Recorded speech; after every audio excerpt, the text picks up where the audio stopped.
Well, thanks, Chris. And it's great to be here again. I've been coming here for many, many years.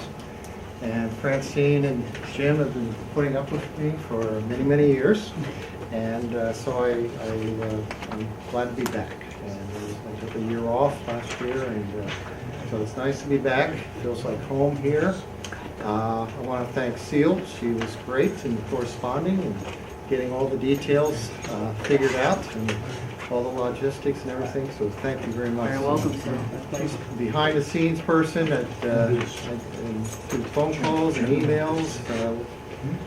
We got everything straightened out, and so here we are tonight. I enjoyed Jim's presentation. I always learn something. I've been doing bonsai for 41 years, starting my 42nd year, and there's always something to learn, and we learned a lot tonight, so thank you, Jim. Get out of this light. Tonight I'm going to work with a tree that I like a lot. It's a tree from the mountains. I am more into trees in nature, and this tree comes from Colorado, and then it spent some time in Oregon, south of Portland, and for a few years, and then it's been in my garden, our nursery, for the last probably 2 or 3 years. And it's a tree that's kind of a medium growing spruce. It's one of the hardiest. If I had to pick all the spruce, probably the Colorado spruce is the most hardy of all to work in our application of bonsai. And Engelmann spruce, which this is a tree that's found from about 3,000 to 12,000 foot elevation. This particular tree was probably collected between the 8,000 and 9,000 foot elevation. So arguably, it's got like an inch and a half trunk. Arguably, it's close to 100 years old. So it took 100 years to grow 2 or 3 feet. Okay, it's under snow a lot, and it's in harsh soils. Jim said about trees in nature collecting nutrition from what's under them and what's around them, and that's why roots seek out moisture and food. And in this particular case, the duff or the foliage that falls in there, perhaps maybe an elk or a deer or even a bear might poop in the area and contribute to that fertilization. And also it gets a lot of nutrition from the air and the moisture that comes across the trees at certain times of the year, and they bring in not only nutrition but pollution, and sometimes the pollution is actually beneficial. And so all this intermixing of mostly organics happens with these particular trees. So a little bit of growth takes a long time. And in a short time, I'm going to take off years and years of growth on this tree. But that's the name of the game of bonsai. If you have questions as I go, please ask. I'll try to answer them for you. And I have a question for you. How many of you grow spruce or have experience with it? How many of you had experience with Engelmann spruce? Just okay. So I can say anything, and you won't know the difference. But it's a delightful tree, and the tree is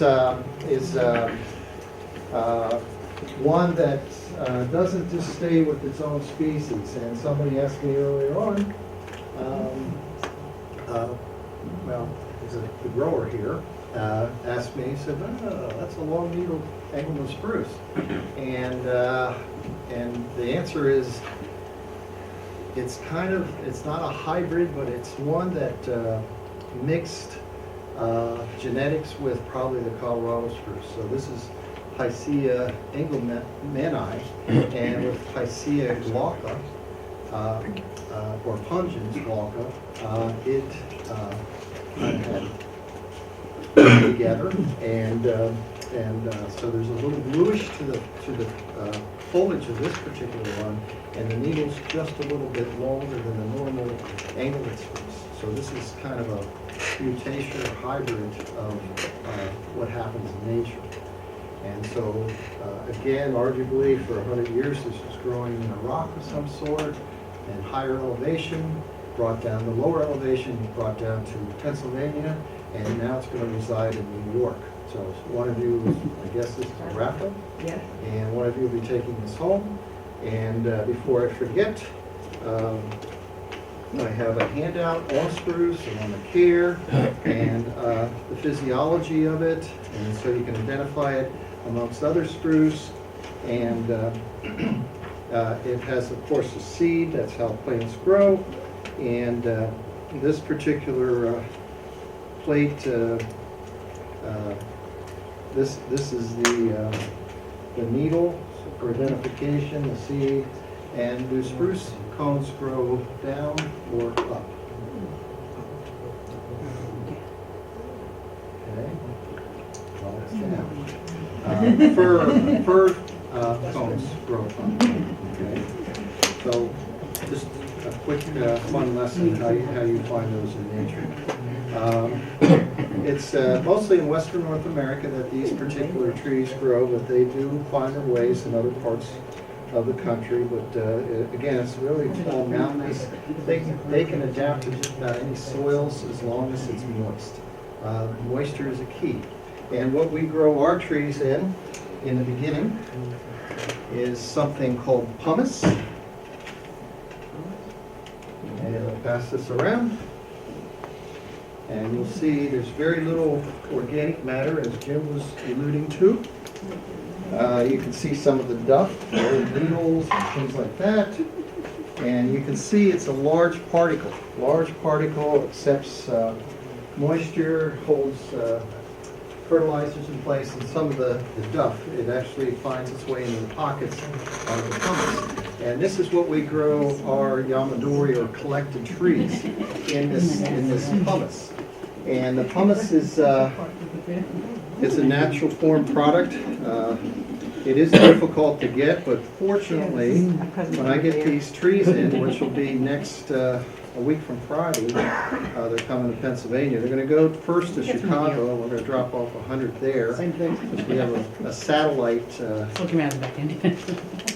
Okay, we have a satellite program happening in Chicago, and so I teach there a lot. So I figured we'll just leave my trees there, and then when I want to teach, then they're already there. I'll have to figure out how to get them there. And so anyways, we get 2 cubic yards, a lot of pumice. And we put that on the floor of the truck, and we'll put the trees on top of the pumice, and that's how it gets to my place. And then we bag it up and use it and sell it. So it's a very good product. It allows very fast drainage. As Jim alluded to with the fertilizers, like the inorganic or the chemical fertilizers, it goes through the soil very quickly unless there's something to hold it. And with this pumice, of course, we can't over-fertilize our plants because it runs through pretty quickly. Our background is with mostly organics, so we use probably 80% organics and 20% inorganics, which Jim alluded to, that one product, Dynagrow. It's excellent. I've met Dr. David Neal, who discovered this or developed this over the years in California, and it's a wonderful product that we've been using for a long time. I mentioned yesterday, been in business 40-some years, and I have 40-some years of experience or new tests of fertilizer and soils. You never stop learning, so we're always trying something new to see if it can get better. And sometimes we fall on our face, and sometimes it actually works. So we do that. I'm going to pass around.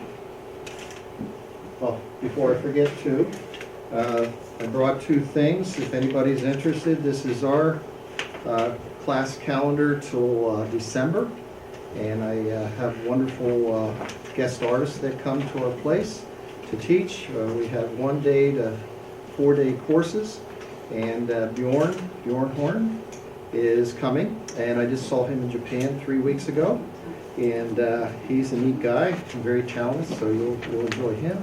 And Francine said maybe young Choi is coming. You'll enjoy her. She has great experience in Japan. She's from Korea, and is very knowledgeable on plants. And she takes weeds and turns them into art. So you'll have a great time with young. But anyways, this is our calendar of classes, and this is propaganda on us. Or you can go to our website. They're over here if anybody's interested. I brought some old bulletins, 1998, 2006, and on the covers are Engelmann spruce, and on the green cover there is a little roundish growth on the top. And anybody know what that is? Cell phone tower? Pardon? A cell phone tower? A cell phone That's tower. what it looks like. No, Which is, not at 8,000 feet. yeah. It's called a witch's broom. And a witch's broom is a mutation in nature, and spruce tend to mutate a lot. That's why you see all these dwarf varieties of spruce, because they do mutate, and the ones that are very good become new plant varieties. Now, how do you get a witch's broom that's arguably 60 feet up in the middle of the woods? How do you get that? How do you get it to the Shotgun. Pardon? Shotgun. A shotgun. Well, you're very close. A high-powered rifle, and you shoot at it if you're good, and you knock it off that way. So Tom knows how to do that. And so, anyways, that's how you get something that's very high up and unattainable. You'll see on this other one, on the blue cover, is some spruce and with the snow on it. And if you look at the parts, the green parts versus the ones with the snow on, you'll see the ones with the green are like this, and the ones with the snow are like this. Okay, so the snow bends them deep winter long and very low. And after, say, arguably 100, 200 years, then they stay in that position. So the snow and ice train these trees that have that beauty that we look for in bonsai. So when we're young, and this is a young tree, arguably it's 100 years old, but it's a young tree in nature. And we grow real fast, and as we get older, what happens? We go down. And that's what we want. The illusion of this tree is to look old at the end of the evening. I also brought some pictures that were taken years ago, but you'll have an idea of how these spruce grow in nature. And also you'll see there's a lot of large ones. You'll see some at the lower parts and valleys of these rocky mountains, and also in the higher elevations where they get very sparse. Higher elevations, that's where the best ones are. So you have to be in a little bit of shape to collect these, and it's invigorating, and so it's a lot of fun. So that's one thing I enjoy. I enjoy collecting trees, and I don't do as much as I used to, but this year I'm collecting larch in Winnipeg, north of Winnipeg, and I'm going to Colorado to collect Colorado blue spruce in July. So, and in my backyard I have lots of trees in Pennsylvania that we collect pitch pine and Japanese larch and jack pine sometimes when we're lucky, and some other trees that happen along the way, and birch, for example. So we like to collect trees, and that's part of it. So this tree is one that I selected. We have hoop houses, and when Seal called me to see what I had in a price range and so on, I looked through, and this one kind of spoke to me. It has some nice movement. I like sinuous growth. I like trees that look young when they start out, and hopefully look a little older when I'm done with them. And so this is the beginning of this tree. Now we can't see the bottom of the tree where it starts, so I'm going to start by cutting away some of this. I'm going to make a little bit of a mess.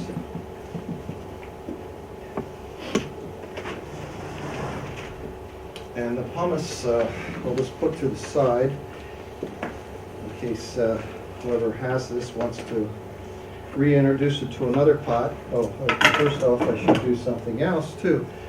This is wired into the pot, okay? See this piece of wire?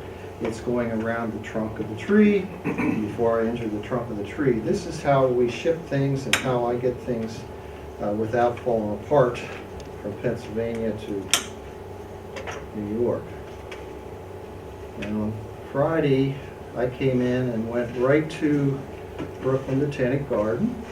So I had a nice visit with Julian and saw the tree that is going to go into the beautiful pot that Ron Lang made for him.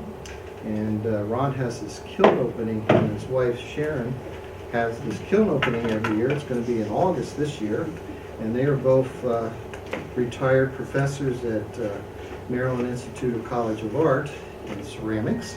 And so they have a Frank Lloyd Wright type home. And it's very, it's almost like a museum of ceramics in their home. So that alone, but they have a wood-fired kiln, and they have a gas kiln and electric kiln. And each year, this kiln opening, which is I think going to be the 7th year this year, they have this opening on a Sunday, or excuse me, a Saturday, and everybody participates unloading the kiln, this wood-fired kiln. And it's always interesting to see what comes out of it, and they're very experimental. And so that the shapes and all, and the colors and so on, through all their years of experience, come into play. And also, people like me and some other people like to design their own pots. So I design my own pots for my trees, or clients' trees, and then they through the design process, then they make them. And so they come out. So each year we do that. And so this year I haven't come up with a strong idea what my theme is going to be, but I'm thinking about the birth of bonsai, just how a tree is born. And so we're going to go with that theme, I think. And I'm going to have maybe design an egg-shaped pot. Okay. So it might as well be a bird or from an egg. So that's one of my thinkings. So we'll see what happens. One year I taught literati. Everybody know what literati is? Mm-hmm. It's a sinuous form of tree. And I said, we were in the wood, there's a wood pile, and I was teaching the workshop outside, and each year they make a pot for whatever I'm doing. And it was, this year was literati, and it had a shallow pot and everything. We had this very sinuous trunks, and I said sometimes I get my video like this, I get my snake out, and I take my snake and form it, and I put it in a pot, and then I form it to show designs of movement in trees, cascades, and can't do literati or forest, but I said sometimes with literati a snake is a perfect example. And somebody said, well, there's a snake right over there. So I went over, and it was a black snake just waiting for me. I didn't see it, and got this black snake and put it in the pot. And so our class continued with a live snake. And I use my snake too. I've done live exhibits with it where I took the snake and put it around the pot, okay, and it just hangs out where it wants to. And so people in the tokonoma, people would come in and look at the tree, and then they say, that's a snake, that's a real snake, that's a boa. Yeah. So anyways, you can use other things, other life forms to display with your bonsai if you desire. So that was mine. Of course, kids love snakes. Adults have problems sometimes. All right, so we have a tree. Pretty nice. We have to see where the beginning of the tree is.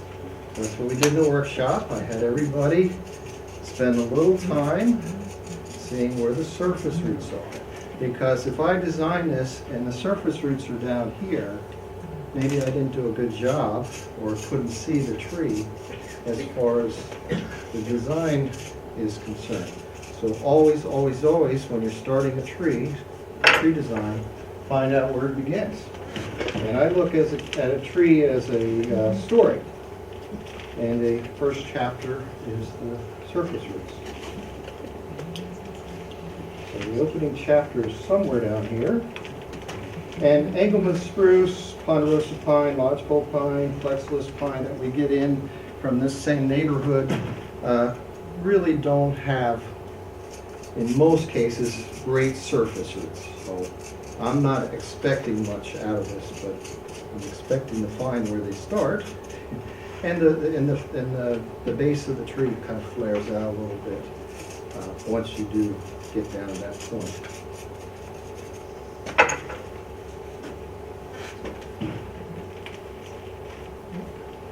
These have more of a tap. Pardon? They have more of a tap. They have a taproot.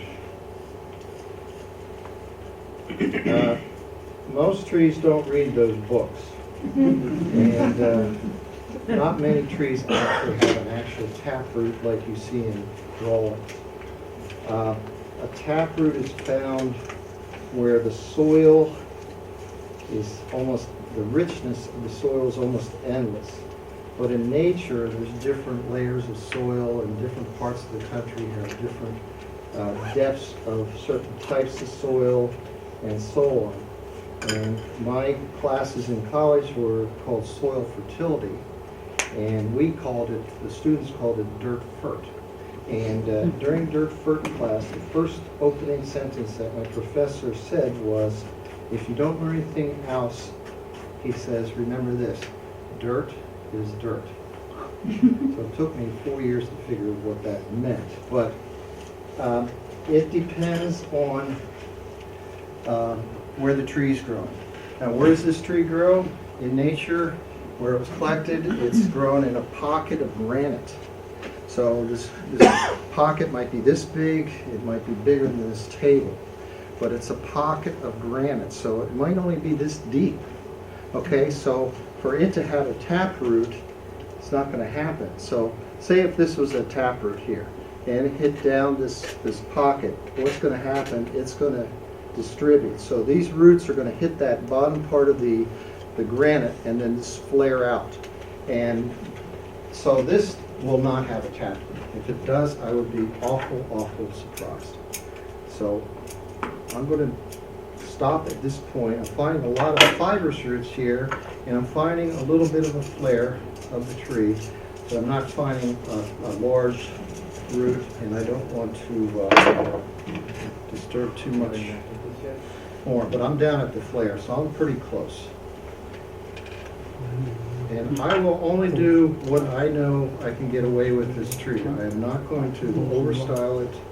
I'm not going to try to impress you with a lot of design. You do one thing at a time with a tree, and you wait, and then you do another. And so some people like to show off and say, hey, isn't this great? And then 2 months later, hey, isn't that dead? So I'm not one of those. So anyways, we're going to look at the tree, and we're going to turn it around. And I'm looking at it for the first time along with you folks. And what do we like about the tree? Anybody? Yes. Likes the curving. Okay. What else is nice about this tree? The branch is nice. Pardon? It's got nice branches. No Got nice branches, got nice lower branches. Okay. Pardon? Anybody else? What are you seeing in the tree? Bark. It's starting to flake very well way up in the tree. And that tells me it's an older tree. It takes many, many years just the flaking bark to start, let alone go up the tree. So that tells me, helps tell me the age of the tree. So we want to tell a story of the tree. You're seeing those pictures as we walk around. What is common about those pictures of those older spruce trees that those of you that saw? Branches are bent down. Pardon? Branches are bent down. Branches are bent down, yes. We're gonna try to achieve that. Some of these are already started, some up here are still going pretty high and towards the sun. They're all very tall. Very tall. What gives you the illusion of height? Long skinny trunk. Pardon? Length of the branch? Long skinny trunk. I'm sorry, I didn't hear. Long trunk, long skinny trunk. Long, skinny trunk, how's that achieved? Hmm? How is that achieved? To make this look like an older tree. Shorten the branch. All right, so I think this is clean. So we can make a few trees out of this tree.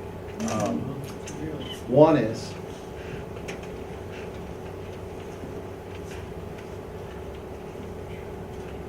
and you like the lower branches, right? So we'll just say, let's take off all the upper ones. And we'll just work with these branches, maybe some carving on the trunk, and bring these down. And we'll have a very powerful, short tree with interesting bark. Okay, so that's a possibility. Okay? Or we can take those branches off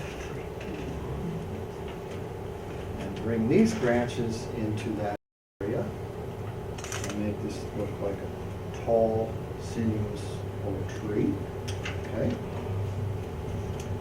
The other possibility of a design, I'm not going to do it tonight because I'm totally unprepared for it, and I wouldn't do it anyway. We can lay this down, and I can cut off some of the branches on there, and I can wire these up into a raft plane. So I can create a forest from this tree. So that's a possibility. If somebody said, well, you can do that, why not do a cascade with this tree? Why don't you just let it fall? Well, it's got a straight trunk. I can do it, but again, the health of the tree and what's in the tree's offering is probably not best in that kind of form or style, if you like style, the word style. So anyways, I think the approach is, what's any tree you design, what is the quality of the tree? What jumps out and says, I really like this tree because of what? Because it has a great trunk, has great roots, has this hole in the tree, it has all foliage on one side, and or it has, and it's all directional. So there's what is nice about this tree, and I think Francine hit it. The feature of this tree is the trunk line. It's a nice sinuous, and that's why I chose it. I like the sinuousness of the trunk. It's very gentle, and it's telling a story in a nice, gentle way. Okay, I work with big, powerful trees too, big trunk trees. We're having Marl Stemberger in April. We have arguably a 500 to 1,000-year-old juniper. It has a trunk about this big. It's about this tall, and he's gonna style this tree for the very first time. We, in preparation, have had this tree for 7 years now. 7 years to prepare the tree for April's styling. Okay, and I can't wait. We already discussed the style and we both saw it, but Morrow's one of those people that he's a true artist, and he is one that likes big stuff. If you see his internet offerings and all, he collects these big trees, and so this is just perfect for him. So he asked to style the tree a couple of years ago, and I said, well, it's not ready, and then this year it will be. So we're excited to have him screw up that tree. There we go. So we're going to look at this tree. I'm going to work with the main branches from about here. Okay, I'm going to kill off these branches, all you like, and they are pretty cool. They're thick, but they're too low. So if I bring these branches down into this area, where are these going to go? Way down here, too low. Okay, the illusion's gone. So I'm gonna edit these a little bit. And when I'm doing deadwood in nature, when a branch dies in nature, this is one that died years ago, and some of it broke off. See that? Some of it broke off, and as time goes on, this deteriorates and it breaks more and more. So the deadwood on a tree is usually short on these. Now I might leave this little bit on just for fun.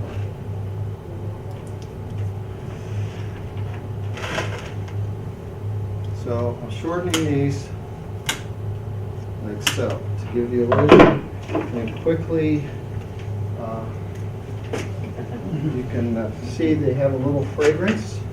You can check the flexibility of these trees, of these branches.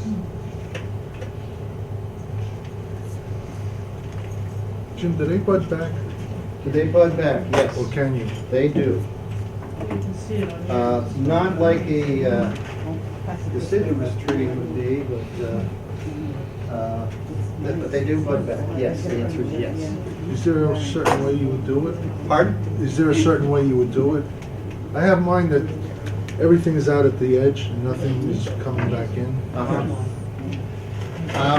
Well, a couple things when you want bud back. Light. So if it's a thick tree, you have to introduce light into the inside. When I was talking with Julian at BBG, he is doing an excellent job of getting white pine to bud back. And I said, okay, what are you doing? And he said, well, I thin it out completely and let light get inside. And then pretty much he doesn't prune anything on the remaining branches. And what happens is, you know what a crotch is? Right in the middle of two branches. Well, there's a little growth there that happens. What do we do as bonsai people? We usually take it off, right? Oh, that's ugly. It's in the crotch. Take that off. What you do is you cut that one off, leave that one that's in the crotch, which is just a tiny, tiny little bud that's forming. You leave that on. That starts to grow. Okay, great. Then you take that one off, and you have it budding back closer to the trunk. It's just regular white pine, not like Zushio or Japanese anything like white that? pine. Just regular Japanese white pine. Yeah. Juscio is just a variety. Yeah, I know. So, They're always saying how hard it is to get them to back. yeah. Well, ask Julian, right in your backyard, somebody knows how that's done. So what I'm doing right now is girdling.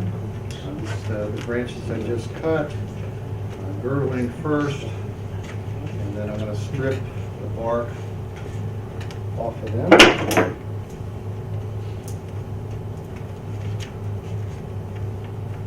And they're quite resinous. I don't know if you can smell it, but I can certainly smell it, enjoy it here.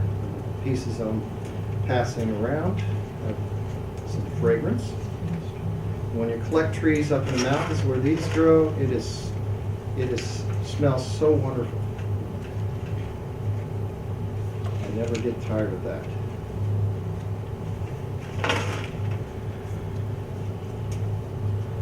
So I've been asked to screw up trees in Winnipeg this year, in June. And the guy, he's a professor up there, he said, well, we want to make sure we have nice trees for you. And he said, would you like to go collecting?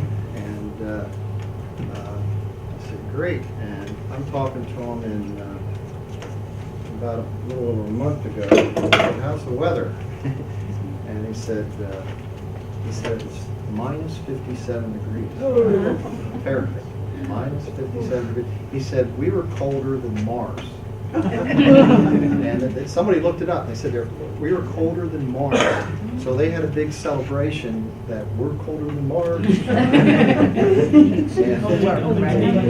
So he's a professor. I said, so how much school did you miss? You know, through all this weird weather and cold weather. He said 0. He made every day. He has to drive. He drives to work. I said, how about the students? He said, oh, maybe 2 or 3. But just a day here or there. And so they just treat, you know, minus 57, no big deal. can't call off school yet. Different world. And we complain when it's 20 out. We have ice. And we have ice. And we have ice, yeah, well, they have ice. We definitely have ice. Give you one flower. So I'm excited to collect these larch that live in minus 50 degree temperatures. Are you gonna bring them to the tropics of Pennsylvania? Well, I'm gonna bring them on a plane, we'll ship them back. Not sure yet, I gotta get a permit, figure that out. I figured it'll be like they're on a holiday for the rest of their life. They're gonna say, wow, why wasn't I here a long time ago? Is there any kind of factors with acclimating a tree coming from that kind of different Cold. environments? Yeah, an old tree like this, and I mentioned we have older ones than this, but we have a game plan, and it's usually 2 to about 5 or 6 years. And some of the older trees, it takes that long for them to catch up to whatever our temperatures and humidities and so on. So patience is part of the game. And as far as acclimating, back to the fertilizers, organics mostly, lots of water. Since it's in this pumice, we cannot overwater these plants. So we water these plants quite regularly when they're actively growing. And so we can't overwater them, as I mentioned, because of the drainage. And so we just water the crap out of them, and we also feed them on a regular basis, mostly organic stuff. And we found this slow nutrition. I mean, they're getting more nutrition now with us than they did in nature. And so, and that being said, they're really enjoying that part. And so we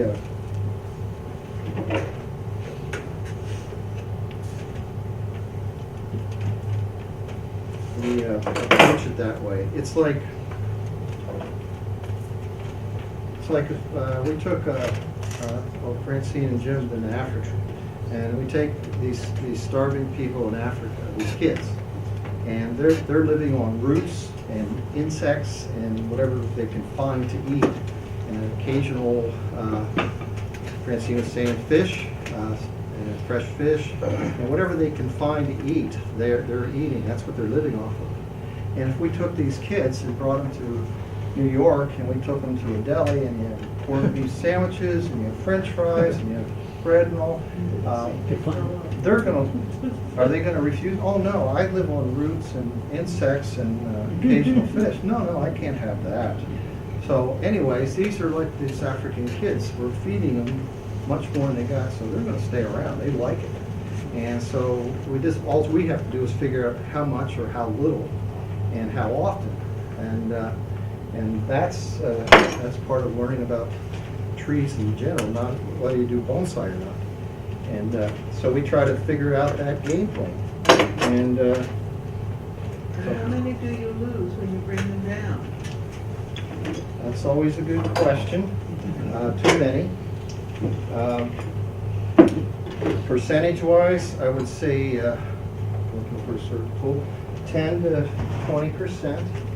And we found with the Engelmann spruce, it's better there's only a window of time we can collect these.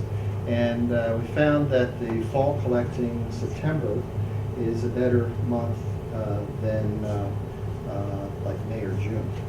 And June is probably the earliest we can get in the mountains and collect trees like this. I'm looking for a certain tool but can't find it, so that's okay. So anyways, and then you take like a ponderosa pine or something like that, and the June, July collecting is better than the September collecting. So certain plants, certain areas, certain elevations, certain times of the year are better than others, and it's trial and error. So the percentage we want to keep down as far as loss, and there's so many trees to collect, that we're not raping land or anything like that. I collect in Europe for the last probably since the 1990s. I've been collecting in Europe, and certain times of the year, certain species there. Now, the European trees that I collect stay in Europe. I can't bring them here, unfortunately. I'd love to. There's great trees there.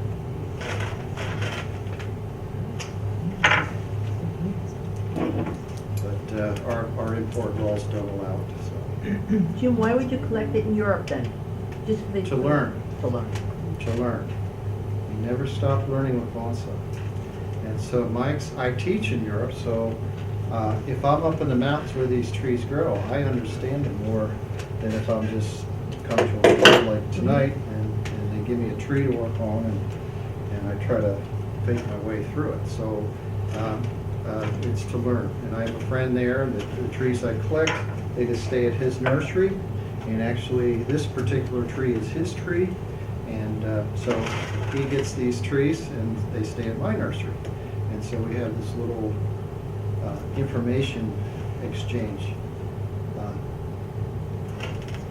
to learn. And the other thing I'm excited about this year, we teach in a greenhouse and I have a studio. And this year I'm also building a yurt. And so we're going to be teaching in the round in the future. I can't wait. So my son is building this yurt in Alaska where he lives. And then he's going to come out and put it up. Whenever the snow falls, and we can build a deck for it. Okay, so we got this part done. It's looking better already. We can see the trunk line better. I'm gonna thin out a few branches on the top. There's too many, and I'm going to keep the large ones and remove some of these smaller ones. And as you can see, it was very flexible. The branches that it passed around were quite flexible.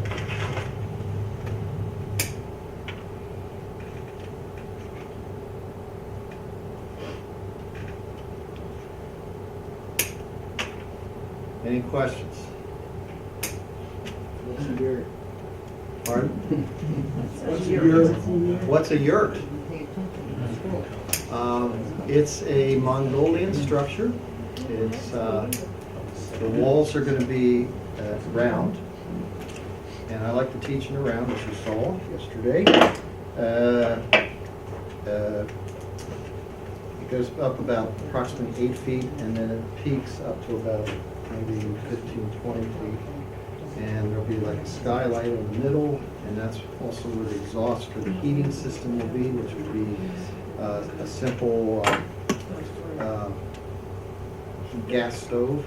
It's going to go with wood, but we decided some people are going to be living in it from time to time, and understanding of wood and wood stoves might be limited, so I decided I'm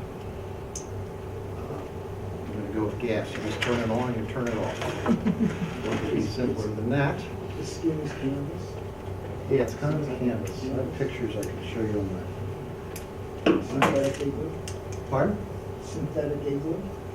Synthetic igloo. Well, kind of, in a way, yeah. They're found in Mongolia and Tibet. Weren't they made of hide primarily? Weren't they made of hide? Yes, Yeah. originally. Yes. Yak. Zach. Yak hide. Zach. Yep. Yeah. I believe NASA calls them halves.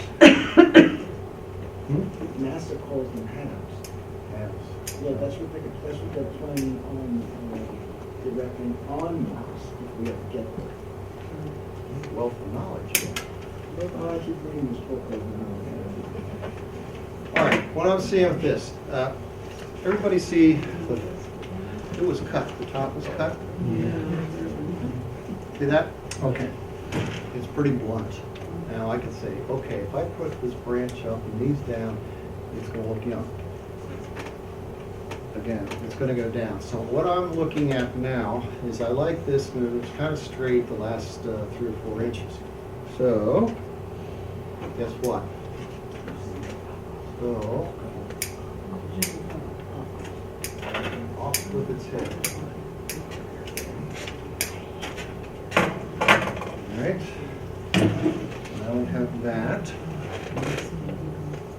And to give the illusion,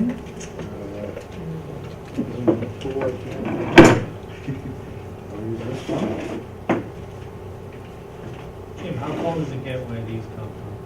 Pardon? How cold does it get where they come from?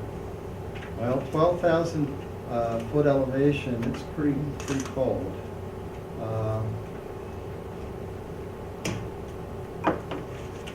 If I was guessing, it's right now it's probably 0, minus something. But they're under snow. At this young age, they're under snow. They don't. So it's 30-some degrees.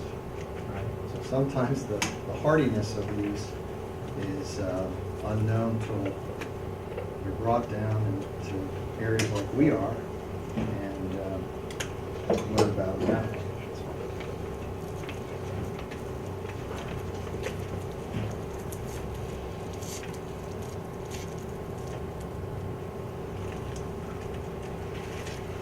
Are there any wood borers to be aware of that might create better, more here? Any critters? Wood borers, yeah. Boars? Not on spruce. I think they're too resinous. And the boars probably say, forget that. So I'll go pick on a pine. So the spruce don't get as much. However, just got back from Alaska a few months ago visiting my son. Saw a lot of Sitka spruce, and they had a dieback from an insect that brought a fungus into it. And there's the Sitka spruce in some areas are declining. And I think it's over with, whatever that insect and the problem was. But it did a lot of damage. And I don't know if it's through a borer or just an insect that came in, laid its eggs with the disease with it. And so I need to find out, though. I'd like to find out because I want to collect some Sitka spruce in Alaska and bring them back and play with them. So I saw some fantastic ones there. So since Alaska's part of the United States, can you just ship those back? Yes. They don't have to be like. I'm gonna put them on the Canada or plane. anything? I'm putting them on the plane. If it's too big, I'm just gonna put them in a box, throw them in a box, and bring them back that way. But yes, I don't need anything special.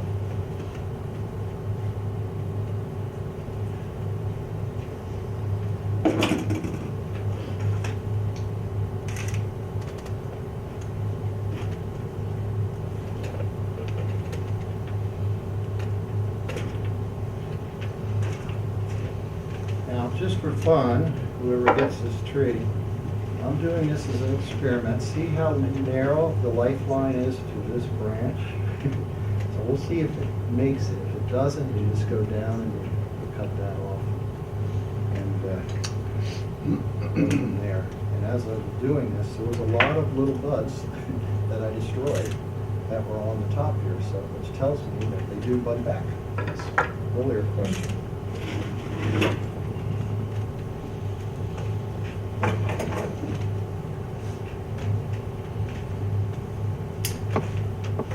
Do some pruning now before I put the wire on. And once I start the wiring, if you want to talk, if you want to ask questions, you want to do the hokey pokey, you can do whatever you want. It's going to take me a little time to get this wired. Come up and watch me wire. We'll have some cookies. Buy some plants from the gentleman in the back, whatever you want. The questions as I go. I am going to wire from the bottom up. I'm going to use one piece of wire to 2 branches as I go. I am not going to put much wire around the trunk because I don't want to injure the bark. So that's the basic game plan. I'm going to try not to cross wire. And I know some of the folks in the workshop. It was a lot to take in because it was their first or second or third tree, and wiring is something that you get better at as you practice. If you watch somebody else do that in a workshop, then you're not going to learn. So you have to just get some trees, some branches. You can just cut branches and practice and get somebody like Jim or Tom and teach you how to wire a little bit and then practice from there. And that's how you learn. You don't learn by watching other people. I mean, you can learn a little bit, but not as much as if you get your hands involved. Questions? What's the best time of year to wire a larch? March? That's a good question. I'm still trying to find out the answer, but I stopped about 10 years ago. My logo tree, which is on those handouts and all, was an American larch that I had for arguably close to 20 years. And one year I killed it. Not on purpose, of course. But anyways, through practice with other larch, I found that I don't do anything in the winter to larch except look at them, put snow on them when they're thirsty. They don't like to be manipulated or anything, in my mind. So I don't work on larch at all in the winter. I like to wire them in the spring when the buds are swelling. I like to repot them in the spring when the buds are swelling. But I don't do both. I do one or the other. And my answer to that question is in the spring when the new buds are forming, or wait till the buds have completely come out and hardened off into new growth. And then you can style a larch at that time. I just got asked actually today to teach a class in Chicago in August. And one of the three subjects I'm doing is larch. And so we are going to style larch in August. Completely fine time to do that. So we'll be pruning and wiring larch at that time. So the two windows are bud swell and after they harden off, not in the winter. Because I had bad experience, I had 3-year-old seedlings, and I thought I'd put a nice. Yeah. Well, a young tree like that, probably it's not as critical. Anybody have experience with larch? Yeah. Killed them. All right, well, how did you kill them? Not a nice large forest, and then they will just slow it down. Because I've killed a lot of trees, and through depth there's knowledge. So if you know how you killed or why a tree declined, you don't do that again. And so that's how we learn about bonsai. And it's a learning curve, of course. I'm going to apply copper wire to this tree. I like copper with conifers, and it's going to take me a little time, so be patient. Again, I'm going to match up the size of the branch with the size of the copper wire. Generally speaking, copper can control about 3 times its diameter. I like to wire the first group of branches and see how well the wire holds the branches into place instead of wiring the whole tree and then finding out I didn't use thick enough wire. That's my game plan. Any other questions? How long has that tree been in that container? This particular container is about 3 years. It was grown in sawdust the first year, and then grown in this pot. Well, actually, it's been longer. I've had it for 3 years. So it was probably in Oregon for about 2 years before that, 2 or 3 years before I got it. So Would you maybe advise repotting it this spring? No. Thanks for asking that, Tom. With old trees like this, we usually wait about 2 years. If everything's healthy on top, and this is important, whoever wins this. Who's going to win this? You are. So it's very important to understand this is an old tree. It's going to do things slowly, and you have to do what we call one insult at a time. And this is tonight's insult is pruning it and wiring and shaping it. And then if everything's fine in 2017, ideally the spring when at bud swell, then you are going to repot this tree. Jim, why? And it could go in another training pot. It doesn't have to be a bonsai pot. Jim, why was it potted in sawdust? Does it have some kind of a special healthy properties or anything? Well, when you collect, there's my friend Randy Knight collects these, and when you collect about 300 trees at a time, because he has to drive from Oregon down to Colorado and collect trees in windows of time where he has permission to do so, and he brings all these trees back, and they're in sacks and whatever he can put them in his truck to get them home. Then he gets home, instead of potting 300 trees, he put them in sawdust. And then if everything's fine the next spring, the ones that make it, then he puts them in pots with pumice. And that's his game plan. So it saves him repotting maybe 10 to 20% that don't make it. So that's why they're putting sawdust. Plus the sawdust will hold the moisture a little longer, and in the beginning that's important, of course, when you're transplanting anything. A little bit more moisture is beneficial. So I don't like to style the tree till I have it all wired. Okay, that's me. Some people like to position the branch and then go to the next one. But with copper wire, you only get sometimes one opportunity to bend it. So what I'm going to do is just test this branch out to make sure the wire is thick enough. And I didn't even talk about, I think we're going to design it somewhere like this. See, that holds very easily. So I know I'm on the right track. I think there may be wedges in the ground. Yeah, I don't have a wedge. I think there are wedges in this floor. Oh, okay. Turntable. And our table. Ah, thank you.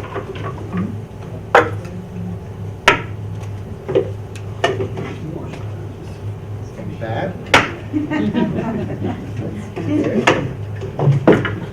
Cool.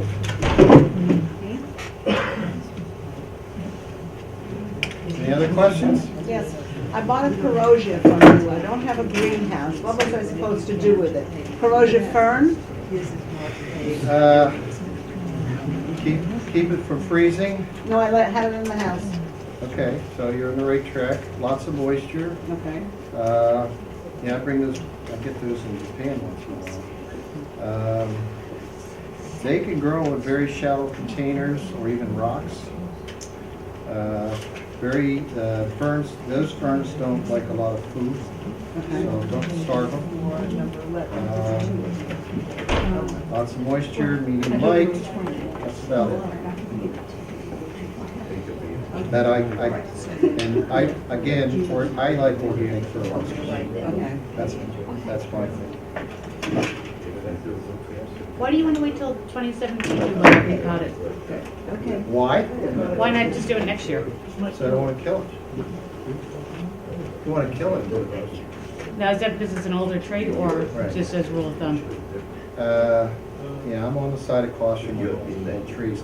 It took 100 years for it to grow, and it only takes one wrong idea to kill it. Why do it? Okay? Why try to do good? So again, these trees teach us patience, and this is one you have to be patient with.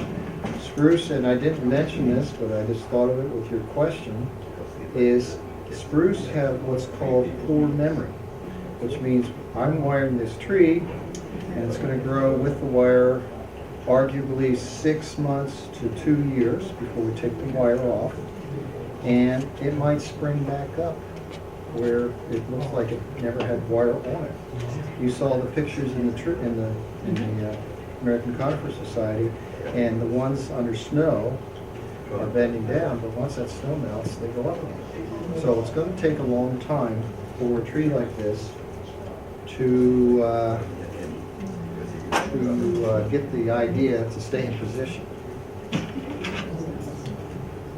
And what do you do to rewire it then? Do you cut all the wire off Cut all first? the wire off, and then you get But if some it new springs wire back, and put it back on again. but if it springs back, how do you remember the shape? After about 4 or 5 wirings, it'll finally get the idea. No, but how do you remember what it looks like if it springs back? It doesn't look like it got wired in the first place.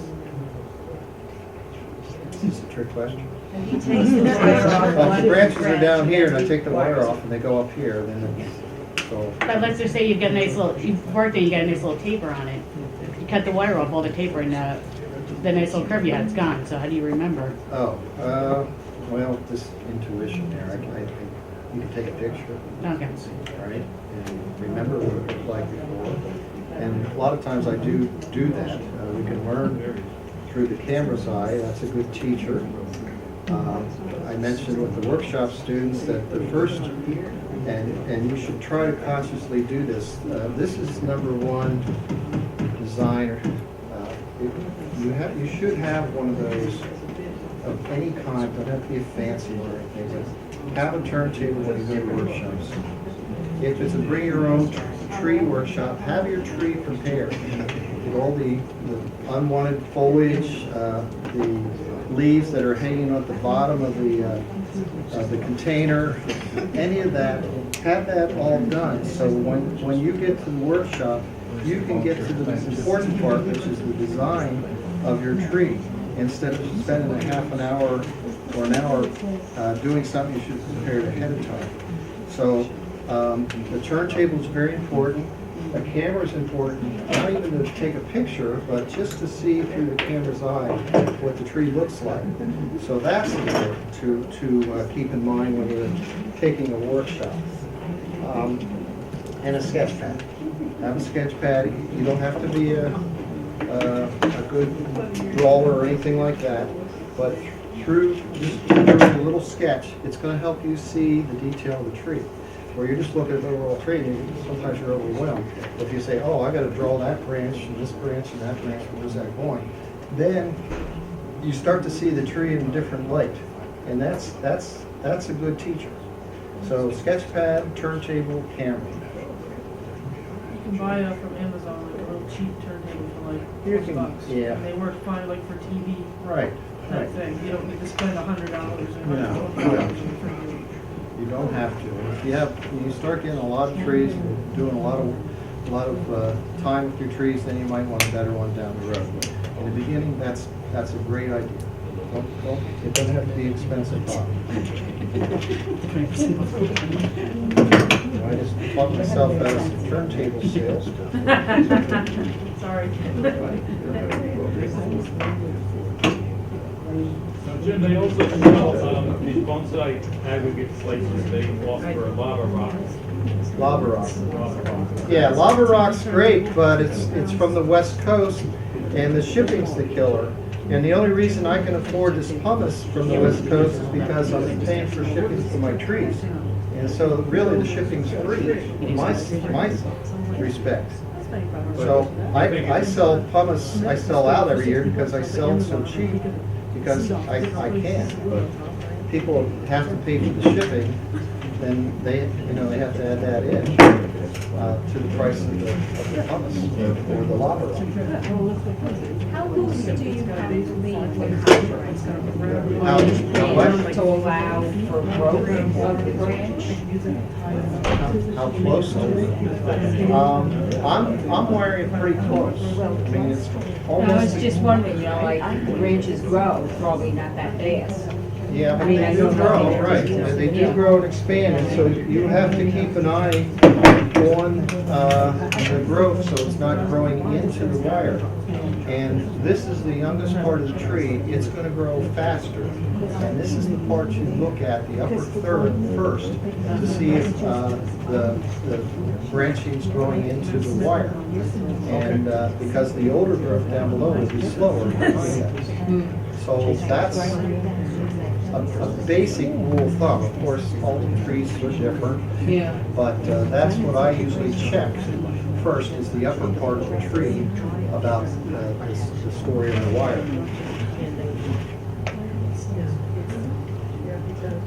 So did you drive up here or did you fly up here? I drove. How long does it take you to drive up here?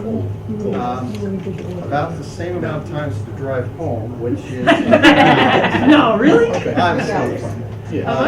It took me, I have to think, because I drove to Brooklyn first, and that was 2 hours and 20 minutes or something. To Brooklyn? Okay. Really? You must hit the traffic just right Pretty then. fast car. You also must have hit the traffic just right though. Yeah, I did. Well, I did. Here's, I forget who it is. once you get off the island, it's not a problem. It's actually. Here's about 200 miles, maybe 200 miles. Okay, 200 miles. So I take that back, it's probably 3.5 hours. It's about 200 miles to Long Island. Not to here, but to where Jim and Francine. I find the biggest problem is getting off this island. Once you get off the island, it's Then you're fine. home free, But yeah. getting through the city can be a pain. And it's a nice drive. You go through, you don't go through the mountains, but you go through some scenic land in Pennsylvania. It is a nice drive. To go pick up chips.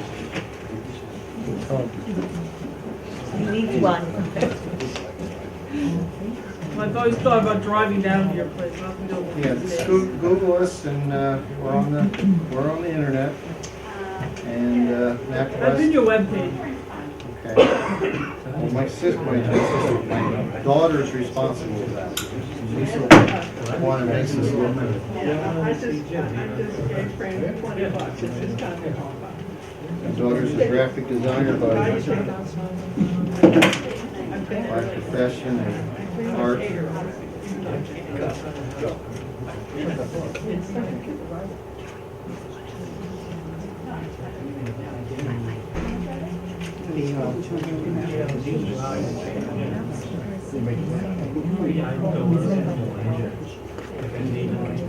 So I'm going through and I'm seeing some buds.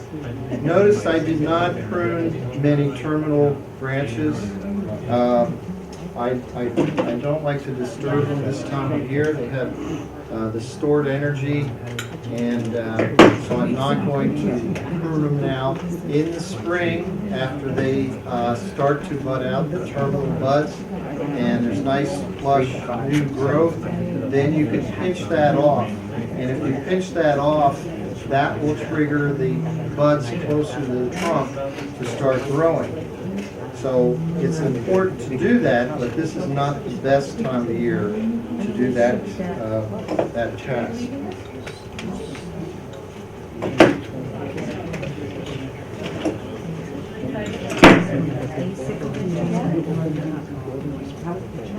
I'm not going to wire every branch, but I'm going to wire all the important ones tonight. Good luck.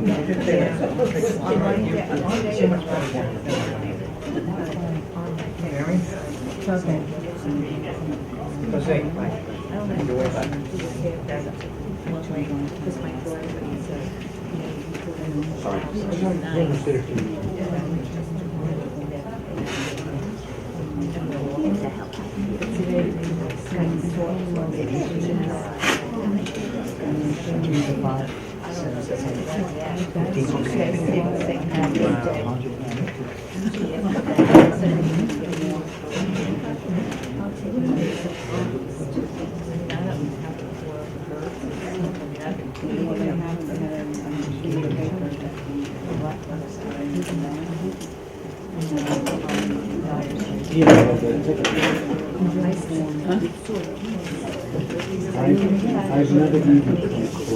Oh, you've been cooking. I've never even got a number on the second class. So I'm due.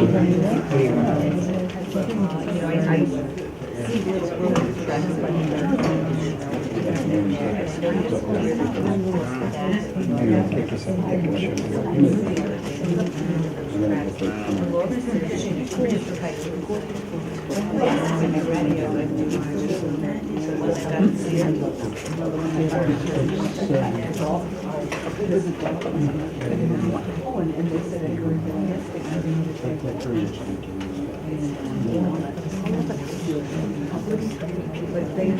applying the wire. I'm putting the first bend of the wire close to the trunk. That's the most important bend you can make on when you start the wiring. I am using, I'm right-handed, so I'm using my left hand to follow the wire up to the right. I am holding the wire at the end of the wire instead of close in. I can get more strength and energy from that. Sometimes when it's really stiff, then I'll use a pair of pliers. And these are Japanese pliers, so they're pointed at the end. So I can get in there and get a good short bend.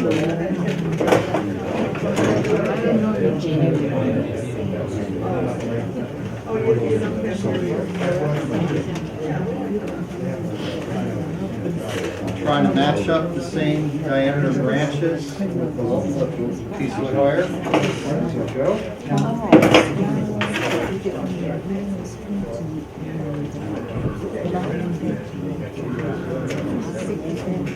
Now here you have Kathy Shaner from time to time. She is the wire queen of the world. And if you want to learn good wiring techniques, try to take a class from Kathy. And you'll learn a whole lot in a short time.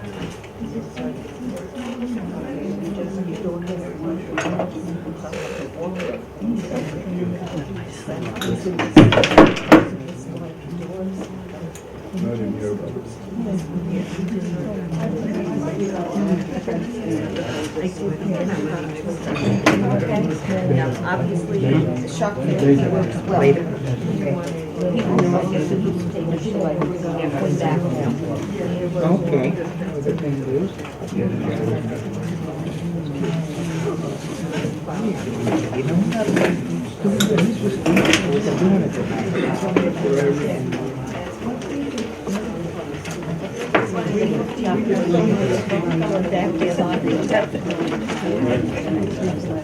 I was hoping.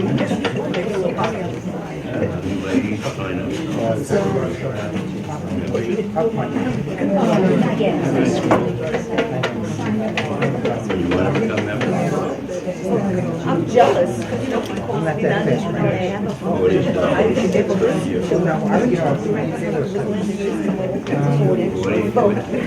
We're single.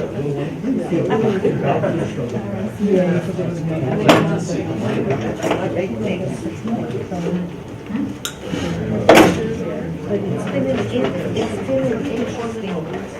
Can I put in another word about the Brooklyn Botanic Gardens?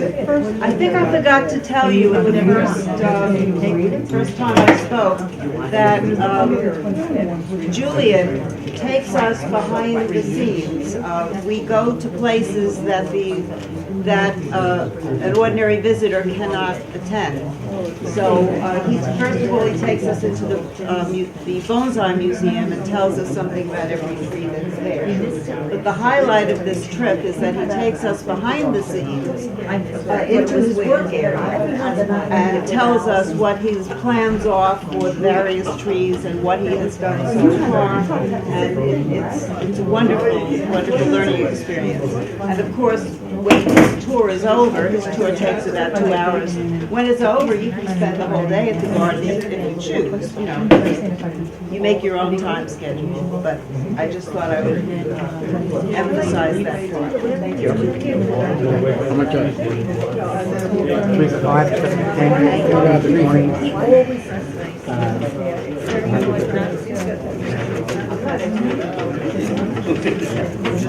How is your wife? She's good? Good. Do you guys put, I didn't sign up for you.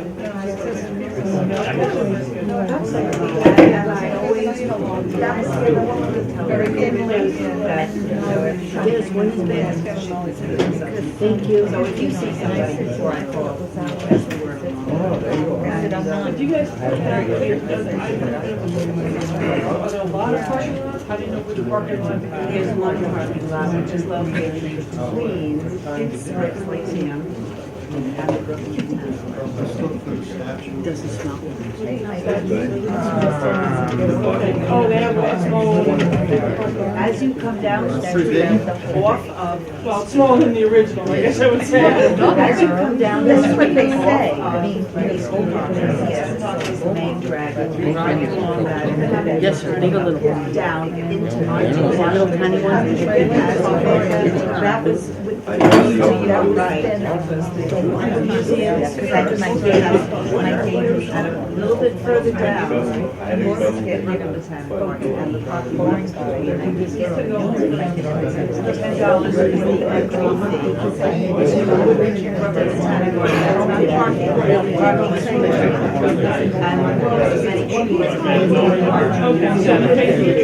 I believe for the entry into the garden. The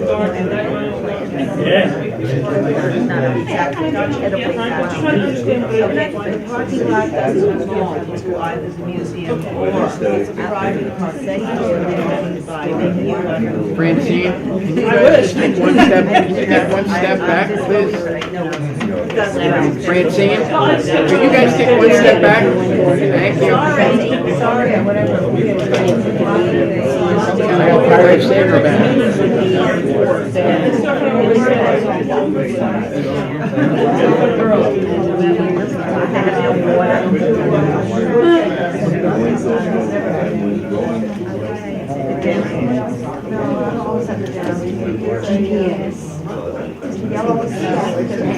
You're welcome.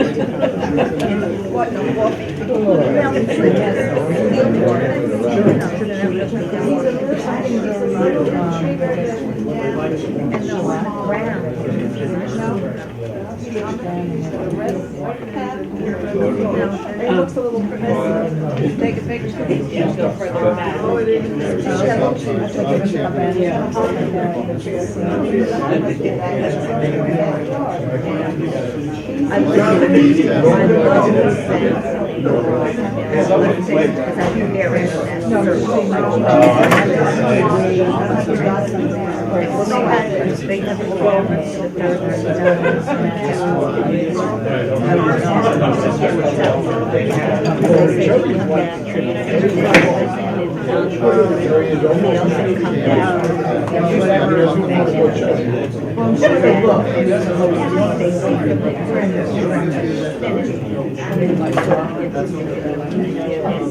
I'll take $10.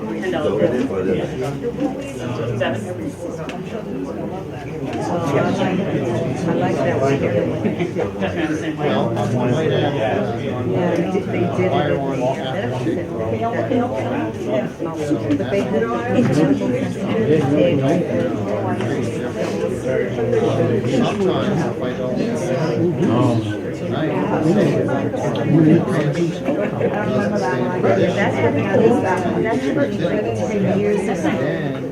I know. Well, we'll see. Oh, my. See how it goes. Yeah, good job. Let's get a script together, tell me when you're ready.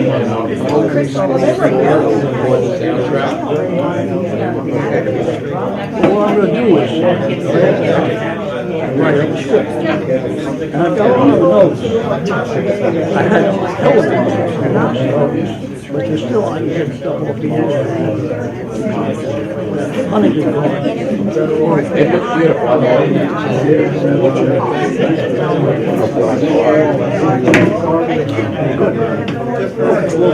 All righty.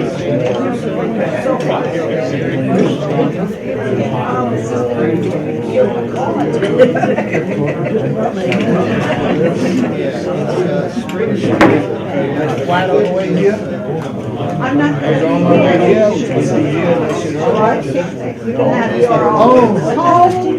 No, I know, she's gonna face it and FaceTime you. What do you think you're not gonna take care of?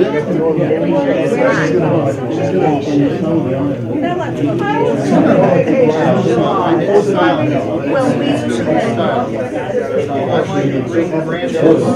So you know what?